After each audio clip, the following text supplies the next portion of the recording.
Our brain is like Velcro for signs of danger and like a non-stick pan for signs of safety. Stacking your day with moments that regulate your nervous system doesn't take away from your capacity to get things done and done well. It enhances it. Welcome to Oxygen for Educators, part of the Ripple Maker Project. I'm one of your hosts, Michelle Kinder. It's our hope to bring you thought-provoking, unscripted conversations full of actionable ideas to fuel your important work in the world. Thanks for tuning in. This space is for you. Hi, I'm Michelle Kinder, and welcome back to our series Radical Hope, Inner Work with a Ripple Effect. In our last episode, we explored how befriending your nervous system can shift everything: your sense of self, your relationships, and your capacity to stay connected to purpose. Today, we're going a layer deeper by unpacking a concept you may not have heard of: neuroception. Neuroception is a concept coined by Dr. Stephen Porges. It's one of the most powerful forces influencing your daily experience, and you can't turn it off. Before we dive into better understanding neuroception, your nervous system's hidden radar, let's revisit Deb Dana's ladder metaphor that helps us understand nervous system states. You might remember from the last episode, the bottom of the ladder represents shutdown, when your dorsal vagal response has taken the wheel. In this state, we sometimes feel foggy, numb, or hopeless. And I use a red gummy bear to represent that shutdown state. The middle of the ladder is governed by the sympathetic nervous system and its mobilized energy like anxiety, urgency, or reactivity. It's the survival state of fight or flight, and it's represented by a yellow gummy bear. The green gummy bear lives at the top of the ladder, and it's accessible through a ventral vagal response of safety and connection. It's in this ventral vagal state where we feel grounded, creative, compassionate, innovative, and connected. As a reminder, we all move up and down this ladder most every day. That's normal. The goal is to become an active manager of your ladder so you don't stay stuck in a survival state of red or yellow. When I'm stuck in the yellow zone, I show up in my relationships as if it's a zero-sum game. Someone is going to lose and someone is going to win. And my energy can be a little, if someone is going down, it isn't going to be me.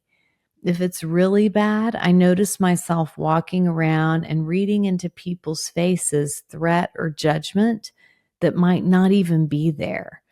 I can walk down the same hall in the green zone and see those same faces and read them as friendly and caring. Remember, our nervous system state creates our story. When I get stuck in the red zone, it's hard for me to engage. I get paralyzed with feelings of helplessness or hopelessness. I feel heavy, and I can carry a sense of impending doom. There's a lot of what's the point energy when I'm stuck in the red zone. Being stuck in a nervous system state that is meant to be traveled through briefly in the face of actual danger is no fun at all. And it impairs our capacity to show up for ourselves and the other people around us and create the world and relationships that we want to be a part of. Once you learn about the ladder, a natural follow-up question is, what is it that makes us move up and down? And that's where neuroception comes in. All of us know about perception. We can imagine perception as the tip of an iceberg. It's what we perceive, it's in our awareness. But below that waterline, that iceberg is huge, and that would be neuroception that's dictating how we experience the world. Neuroception is your built-in surveillance system. It's the body's version of deep listening. It happens below the level of thought and beyond conscious control. Through neuroception, your system is scanning for signs of safety and signals of danger moment to moment, all day long. By the end of this episode, you will have a way of identifying what your nervous system reads as signs of safety and signals of danger, and you'll be able to pay more attention to the impact they have on you. A huge sign of safety for me is when my husband and daughters are laughing and telling stories. I find safety in their relationships to me, but also in their relationships to each other. Another big one for me is every night when my dog puts her head on my feet. In that one simple act, it's like she's saying, "I've got you, and now we rest." And my whole nervous system exhales. I also find safety in routines and rituals like a morning run. Signals of danger for me are when I see an abuse of power or feel like people in power are self-dealing rather than working for the common good. Or it can be something as simple as an exchange with someone that feels hollow or disconnected. When I or others aren't seeing each other and relating to each other as fellow human beings with compassion and care, I can get caught in a survival state.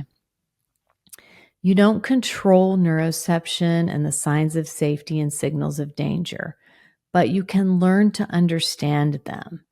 And that understanding can change how you experience your life, and it can influence your choices. Important to note when it comes to neuroception, your body isn't asking, "Am I safe?" It's constantly deciding, "Do I feel safe?" And the way it decides is a ratio game. If your nervous system is picking up more signs of danger than signals of safety, you're likely sliding down the ladder toward yellow or red. If the ratio favors safety, you're more likely to be the green gummy bear, accessing a ventral vagal state where you experience the most comfort and fulfillment and are most able to do what you're here to do with great effect. Our systems engage with neuroception in 3 ways: inside, outside, and between. Inside would be like a gut feeling or a racing heart. Outside could be a power outage or witnessing a group celebrating.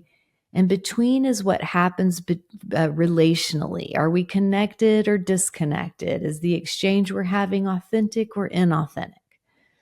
Everyone's nervous system is unique. So what impacts one person as a sense of safety might feel like a sense of danger to someone else. We can see this in our day-to-day. In the height of the pandemic, masks represented safety to some and danger to others. The decisions to limit access to school grounds make some people feel safer, and other people read the need for those security measures as a sign of danger. Everyone is unique. Think about your last 24 hours. Maybe you entered a room where no one greeted you, or someone glared at you in traffic. You got a snarky email from a family member or a coworker. These signals aren't emergencies, but they register as subtle danger cues. And when those add up, your system responds to protect you. Conversely, over the last 24 hours, you might have experienced a steady rhythm to your day, a familiar voice, someone making eye contact with warmth, or snuggling with your kid or your dogs, and your nervous system read those as signs of safety. That would tip your ratio in favor of helping you move up the ladder. Our nervous system is wired first for survival and then for connection. That means when danger cues dominate, connection becomes less accessible. When we are in a red or yellow survival state, We are fully preoccupied with survival. One more complicating factor is that our brain is like Velcro for signs of danger and like a nonstick pan for signs of safety. If you think about how we evolved, if you heard a sound in the bushes and you misread a danger cue, you could be dead in seconds. If you misread a safety cue, there was no huge problem. So even present day, our brain overreacts to anything negative and dismisses or ignores the good things.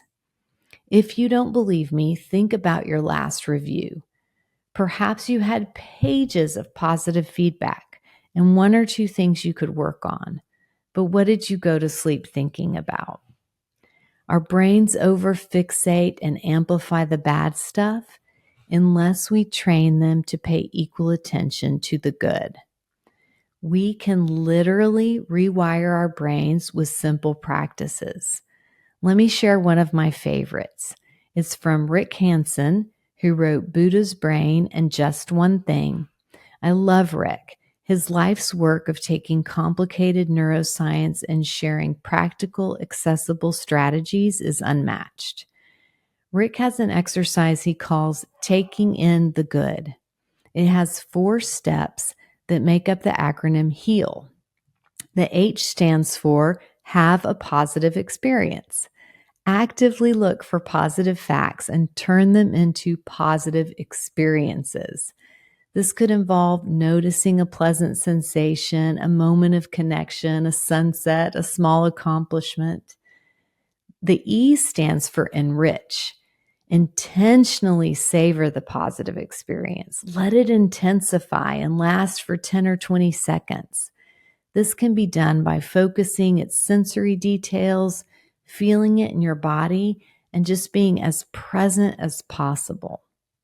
The A in HEAL stands for absorb. Sense that this positive experience is soaking into you, becoming a part of you like a sponge absorbing water. And lastly, the L stands for link, as in link that positive experience to past negative experiences. This optional step involves intentionally connecting a positive experience with a related negative one so that the positive one can soothe, replace, or contextualize the negative. You're gradually rewiring your brain's negativity bias, but this should only be done if you're feeling grounded and resourced. Let me share an example of exactly how you do it. Let's say the good experience that you're noticing, enriching, and absorbing is that a colleague shared appreciation for your contribution in a meeting. The negative related memory might be a time you felt invisible or criticized for something you said in a meeting. While holding on to the good feeling of being appreciated, gently bring to mind the old experience of feeling invisible or criticized. Let the warmth of the compliment soothe and counterbalance the earlier hurt. You can even think something to yourself like, sometimes my decision to speak up in meetings is seen and valued, even if sometimes it isn't. When doing this optional step, you want to keep the positive experiences front and center and let the negative come in briefly and lightly. If the negative starts to overwhelm the positive, don't force it. Just return to steps 1 through 3.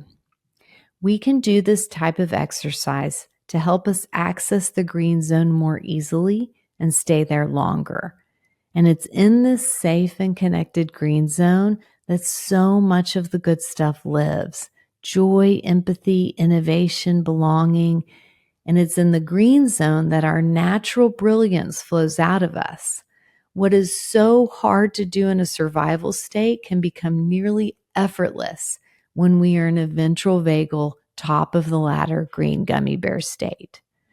So stacking your day with moments that regulate your nervous system doesn't take away from your capacity to get things done and done well. It enhances it. Understanding neuroception and the ratio of signs of safety and signals of danger demystifies why we may experience something very differently one day to the next. To say it again, state creates story. When we're in the red or yellow zone, it's like we're wearing a different pair of glasses in terms of how we see the world. You've probably heard the quote, "We do not see the world as it is, we see the world as we are." When it comes to stacking the ratio game towards signs of safety, here's the current challenge. In our world right now, danger cues are loud, constant, and unavoidable. So many of our systems are designed to hold our attention hostage, and the best way to do that is fuel fear and overwhelm. Remember Martha Beck's take that the algorithms are designed to keep us in manic or panic. That's a hijacked nervous system. For most people, the last few years have included more stress, more agitation, more uncertainty, and put us in a different relationship with our own mental health. In order to function as our best selves and enjoy our lives, we have to launch a counter effort, actively cultivating safety cues in our environments, our routines, and our relationships. People often ask, should I focus on reducing danger cues or increasing safety cues? And the answer is both. The work is to know what your nervous system is reading as signals of danger and eliminate or mitigate that, and know what your nervous system is reading as signs of safety and amplify and prioritize that. Let's layer in one more factor that impacts the ratio of safety and danger cues: your lived experience. Each of us carries into every moment a rich history and multiple identities, which impact how we perceive danger and safety. Let me share a quick research study that offers a metaphor that can be useful here. This is a 10-day study where researchers placed mice in a safe and playful habitat. They observed the mice for 3 days in 5-minute increments. And on average, the mice initiated play 50 times in a 5-minute window. On day 4, the researchers introduced into the habitat a single cat hair. So not actual danger, but the perception of possible danger. And play stopped completely. After 24 hours, they removed the cat hair and play began to resume slowly, but it never returned to the original level of 50 times in 5-minute increments by the end of the study. The perception of possible danger altered the experience of the mice, and even after the cue of danger was removed, it took time for things to begin returning to normal. Every single one of us is walking around with metaphorical cat hairs. So it's a fair question to ask ourselves, what is my cat hair? What subtle danger cue is stealing my joy or shaping my story, sometimes long after the threat has passed? We can't always remove or eliminate these factors that are shaping our experience. But by getting curious and paying attention, you can bring these cat hairs into your awareness, which can change your relationship with whatever it is that's driving that fear or concern. Let me give you an example that's a little silly. I had a colleague I had a really strong negative reaction to, and I could not figure out why. He had done nothing to merit the feelings. Eventually, I realized that he wore the same cologne as someone from my past that I'd had a bad experience with. The good news is he didn't need to change his cologne to resolve these negative feelings. As soon as I realized where it was coming from, I could get past it. That was a cat hair that was out of my awareness. And once it was in my awareness, I could change my relationship to it. My nervous system was reading it as a sign of danger when it was a cat hair that I was unaware of. But once I understood it, I no longer experienced it as a sign of danger. It just made me laugh. One thing is for sure, navigating the current state of affairs requires an inside-out approach. Getting to know your nervous system and your cat hairs and living a life that allows you to move out of a chronic survival state and spend as much time as possible in that green and connected ventral vagal green state. It's going to allow you to navigate these times with grace, purpose, and even joy. Let's close out with an exercise designed to help you get to know your own nervous system and what your neuroception registers as signals of danger and signs of safety. This comes from Deb Dana, and it's called Map It, Track It, Shape It. If you want to go all out, grab a piece of paper and draw the nervous system ladder on the left-hand side, or you can just follow along and do it mentally. Note the 3 zones on the ladder in whatever way feels comfortable for you. Dorsal shutdown or red zone at the bottom, sympathetic fight or flight or yellow in the middle, ventral vagal safe and connected or green at the top. To the right of the ladder, create 3 columns and label them: Map It, Track It, Shape It. The Map It column involves you thinking about how each state feels in your body. What are your thoughts in each state? What are your behaviors? What's your relationship to food, sleep, and other people in each of the states? For example, in the red zone, I feel helpless and hopeless, and I sleep more and feel unmotivated to participate in big ideas.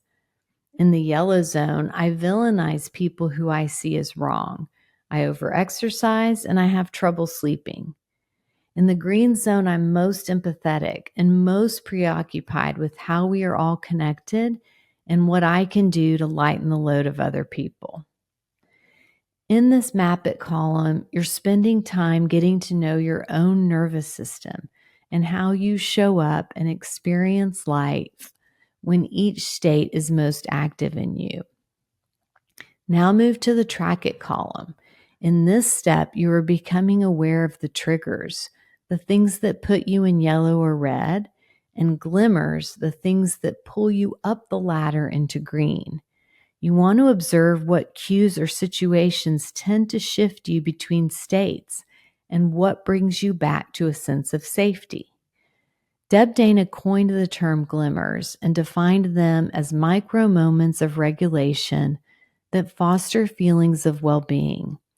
She says when we notice and name glimmers, we shape our system toward regulation. Glimmers are not a form of toxic positivity or a way to always look on the bright side or count your blessings or discount your suffering. They are a reminder that the nervous system is exquisitely able to hold both dysregulation and regulation. And even when we're suffering, we can connect to micro moments of glimmers. Deb says glimmers are a reminder that ventral energy is always there, waiting to be noticed and nourish your nervous system.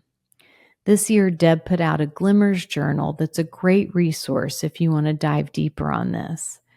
In it, she explores glimmers in nature, in connection with people and animals, in science and art, and embodied glimmers. So an example of what might end up on your Track It column is that bad drivers trigger fight or flight. Abusive power triggers shutdown. Maybe nature puts you in a ventral vagal state. Most people have several things in each category, and the aim is to get as rich of a picture as you can and bring into your awareness what might be activating or soothing your system so that you can go to the final step with that information. The final step is shape it. This is where the rubber meets the road. Now that you've raised your awareness of what you look like in red, yellow, and green, and you know more about what things or situations or relationships put you in the different states, triggers, and glimmers, the big question in Shape It is, what are you going to do about it? Will you prioritize engaging practices and resources that promote a sense of safety and help you move toward that green ventral vagal state, like breathing exercises, movement, social connection, routines, rituals, time with certain people, creativity, etc., etc.? Will you eliminate or mitigate the things in your life that have you trapped in a survival state? News sources, social media, certain people, certain demands on your time. Will you begin to gently interrupt protective patterns that may be hindering connection and well-being?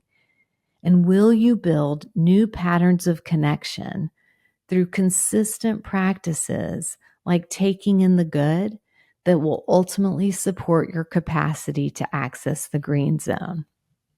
For example, after doing this activity for the first time, I realized that consuming 2+ hours of news podcasts every day was triggering red and yellow for me and keeping me stuck. It was hard to change this behavior because the algorithms are designed to get and keep our attention.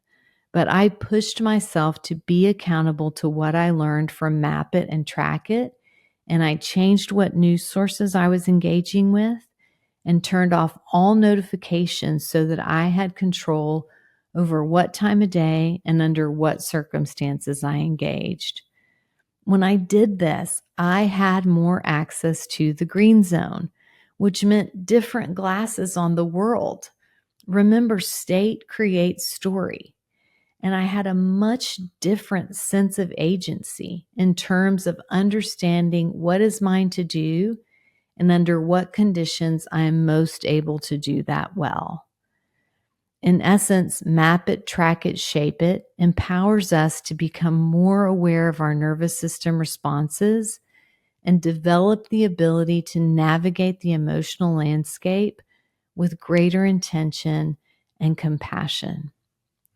This exercise can stir up a lot of ahas and make things feel a lot less random. If you decide to do it and something shifts for you that you want to share, please know we want to hear it. You can email me directly at michelle@oxygenforeducators.com if you want someone to witness a move you have made in service of your nervous system. I promise to read every email and celebrate with you.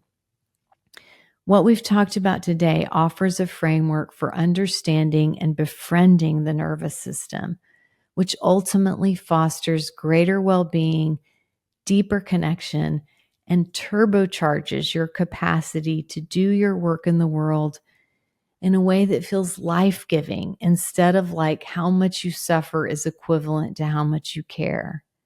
It all boils down to this.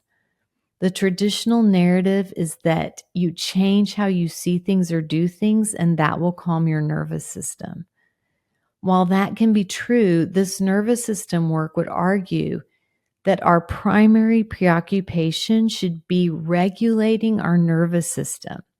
Because when we are in the green ventral vagal zone, automatically it will change how we see and do things. If you want to spend more time in the green zone, which translates into you enjoying your life more and being more effective, 2 things: curate and amplify signs of safety, whatever those are for your individual nervous system. Lighting, music, pets, friendly faces, items that soothe your system, environments and people who ground you. Unapologetically shape your day to the degree you can so that these things are musts instead of nice to haves. And 2, mitigate danger cues anywhere possible. Maybe it's turning off a news alert, setting a boundary, or limiting time with someone whose nervous system keeps yours on edge. Whatever you can do to eliminate the cue or minimize its power over you. And I would be remiss if I didn't mention our lowest hanging fruit when it comes to regulating nervous system: breath. Each deep breath is a signal to your body that you are not in immediate danger. If you were being chased by a saber-tooth, you wouldn't pause to breathe deeply. So the breath itself becomes a message of safety. And that is something we all have access to. All of this that we covered today isn't about mastering your nervous system. It's about being in relationship with it. That's how we move up the ladder more often and stay in the green longer. That's how we live and lead from radical hope.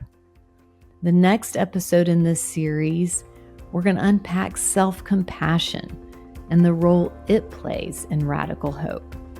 Thank you for listening, and I'll see you next time. Thanks for joining us for this episode of Oxygen for Educators.